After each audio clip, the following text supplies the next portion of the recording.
Mheshimiwa Juma Zuberi Homera amefanya utafiti katika ufanisi wa mabaraza ya ardhi ya... Kwa majina naitwa Dr. Juma Zuberi Homera. Leo nimehitimu au nimetunukiwa shahada ya uzamivu katika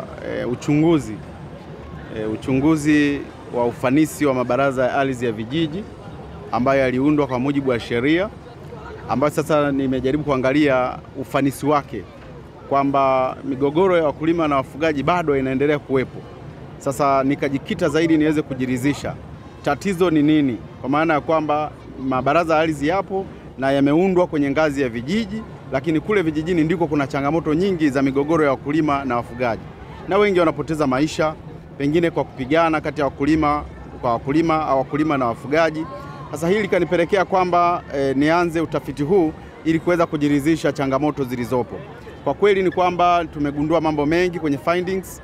Tumekuta kwamba kuna changamoto nyingi, kuna haja ya kufanya marekebisho ya sheria ya mabaraza ya ardhi ya vijiji, kwa maana ya kwamba yamejikita zaidi kwenye usuluhishi badala ya kuweza kufanya utatuzi wa moja kwa moja, kwa maana ya kwamba hayahusishi kwenye kubind au kwenda kufanya law enforcement, kwa maana kwenda kutekeleza yale ambayo yameamuliwa, kwa maana ya kwamba kwenda kukazia, ambapo moja kwenye swala zima la kuweza kumkamata mhalifu yule ambaye amesababisha migogoro ya wakulima na wafugaji, au kwenda kumchukulia hatua za aina mbalimbali, kumkamata, kumshtaki na kufanya vitu vingine. Kwa hiyo lakini msisahau maisha yenu ya hapa chuoni yalikuwa ni maisha ya kazi ngumu.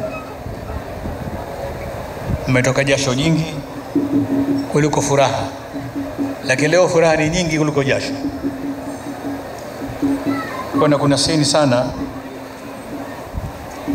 nakwenda sasa katika maisha mapya, maisha ya kutafuta maisha yenu wenyewe baadaye, maisha ya kujiajiri yenyewe wenyewe au kuajiriwa, hiyo ni serikali, sekta binafsi au mtu mmoja mmoja. Na maisha hayo magumu, nyenzo na silaha mliopata hapa chuoni ndio zitakusaidieni katika kuendesha maisha yenu. Zingatieni jitihada mlioonyesha hapa chuoni. Chuo kimeongeza tengeo kutoka fedha za mapato ya ndani milioni 270,577,460 mwaka 23-24 kufikia milioni 336,150,000 mwaka 24-25. Hii inalenga kuchochea ari ya wataalamu wetu kufanya tafiti zenye kuleta majibu ya suluhisho ya changamoto za jamii na kuleta tija katika maendeleo endelevu.